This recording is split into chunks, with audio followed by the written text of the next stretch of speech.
Lockheed Martin Corporation's F-35, the most expensive U.S. weapons system ever. The Pentagon will need as much as $500 million more extra to finish the development phase for Lockheed Martin Corporation's F-35, the most expensive U.S. weapons system ever, defense officials said.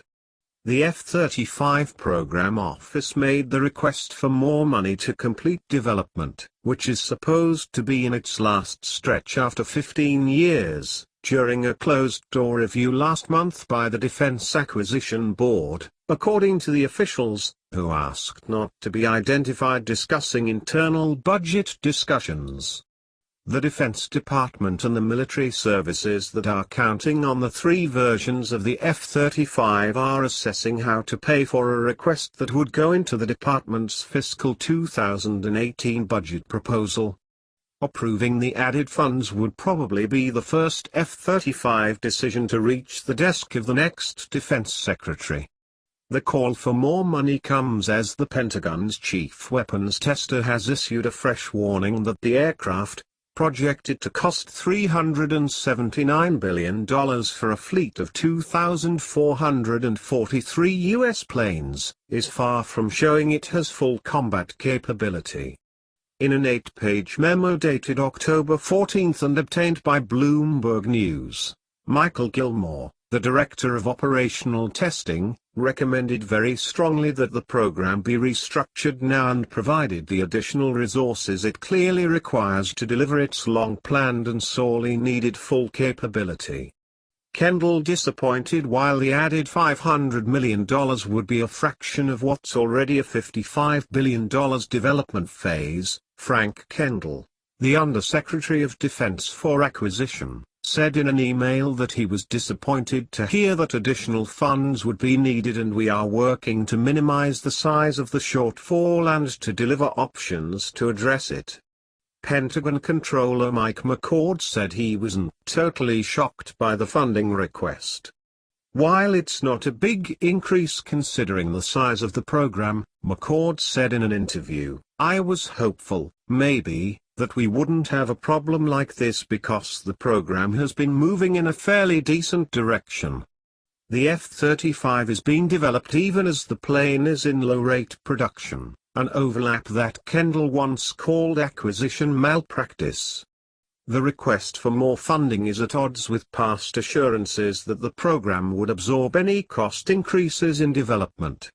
In the development program we like to tell people that we have no more money and we have no more time, Air Force Lieutenant General Christopher Bogdan, director of the Pentagon's F-35 program office, said at a conference in 2014. The program had the resources to complete on time and on budget, and we intend on doing that, he said then. We don't plan on going back and asking for any more money or any more time to get this program done. Development extended. The development phase was originally scheduled to end in fiscal 2012. That was extended to fiscal 2016 during a major program reorganization in early 2010, and $476 million in funding was added then. Program spokesman Joe Delavedova didn't respond to questions about when the development phase is now scheduled to end and why the additional money is required. Kendall said in April testimony to Congress that steady progress continues toward completing development in the fall of 2017.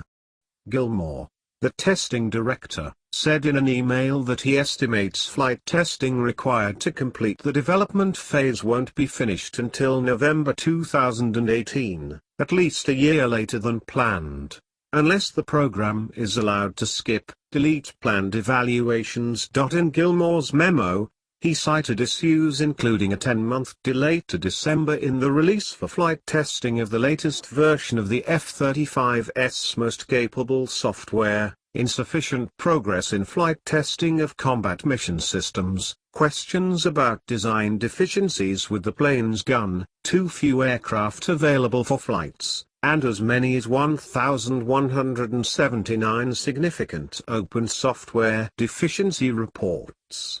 Limited progress. Gilmore said the program has made only limited progress since he wrote Pentagon leaders August 9 expressing concerns a week after the Air Force declared its version of the F-35 operational.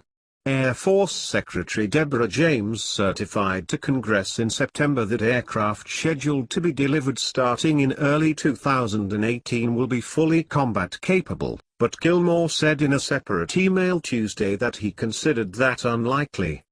In his memo, Gilmore wrote that the F-35 can't be ready for the combat testing it needs to pass before the aircraft can be deemed ready for full-rate production if it is unwisely constrained to operate within its currently planned budget and schedule.